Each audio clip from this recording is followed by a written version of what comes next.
What is everyone? Prometheus here. Today I'd like to talk about a game that came out recently, Clair Obscur Expedition 33. It has been hotly talked about on the internet. Praise to hell and back. Oh my goodness, this game is getting probably the most praise I've seen in the games since like Baldur's Gate 3 or Elden Ring. Like, it's absolutely insane. Now, I haven't tried the game yet because I mainly plan on playing Oblivion Remastered since that game also released the same week.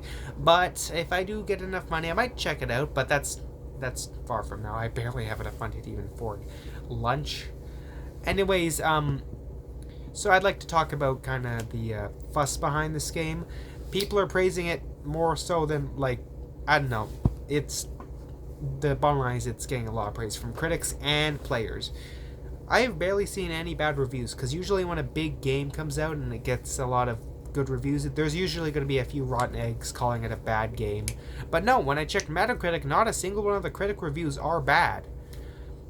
And the biggest achievement this game has is it's currently the highest rated game on Metacritic by the user scores, and the highest rated game on the PlayStation Store as well. And you know what? I think the user score might be a bit more important than the critic score. It might matter more because those are the gamers, and they're not brain rotted like most game journalists. I'm looking at you, IGN, but you know what? They did give a pretty good review, though. I would have preferred them giving it a 10, since apparently the only problems I hear people say this game has is Moist Critical said that some of the movement is a bit clunky, some of the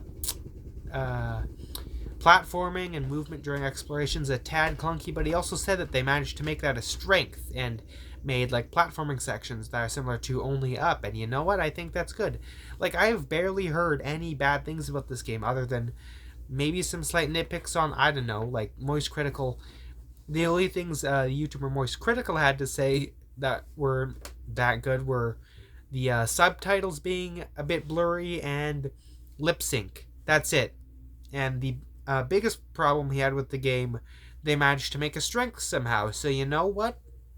This game sounds like it's deserving of all the praise. Like, it also is apparently great on every single level. Like, usually a game falters a bit in certain aspects. Like, it can have great graphics, great open world, but not the best story, or something like good graphics, good gameplay, but not the most interesting characters, or good gameplay, good graphics, but an empty open world. You know, something like that. Like Final Fantasy XII, for example. It has great gameplay and combat. I guess the open world's good, and it looks nice, but the story isn't really the best aspect of the game. Whereas with this game, every single aspect of this game, every key area a RPG like this has, is done fantastic in this game. You know, people are saying it has a great world design, great overworld, great exploration, and nice areas. It looks absolutely beautiful. The graphics are insane.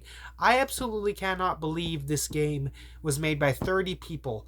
The first game from a indie studio. Like, this is insane. This is probably higher level of quality than most AAA studios with like 300 people working on the game. And I read the story of the CEO. He was bored by Ubisoft, so he left Ubisoft and made this game as a massive screw you to them. And you know what? I respect that. You get bored by Ubisoft and you go ahead and make a Game of the Year contender style game that surpasses anything Ubisoft can put out to this year. Like Assassin's Creed Shadows, who? Nope. I hear only about Clair Obscur. What else do I hear? One aspect of the game that I do have experience with, that I have experienced, is the soundtrack. This is hands down some of the best music. No, not just some of the best music I've heard in video games. Some of the best music I've heard in general. It is absolutely phenomenal. I put some of this music on while I was trying to study, and I then almost cried when I listened to Lumiere. That is absolutely some of the best music I've ever heard. It is absolutely phenomenal. Anyways, what else do I have to say? Again, I don't really have too much to say about the game yet since I haven't played it, but by the time I have enough to pay for it, I'll try it and see if it's as good as people are saying it is. But that's not for a while. That's pretty much the bottom line. The game is phenomenal, and even when you have Moist Critical calling it a near perfect game, when it usually has at least something to nitpick about it, you know you've made it. So, yeah, this game is apparently phenomenal, and you know what? I'm anticipating to try it after I play Oblivion Remastered. Thank you very much for watching. I'll see you in the next one.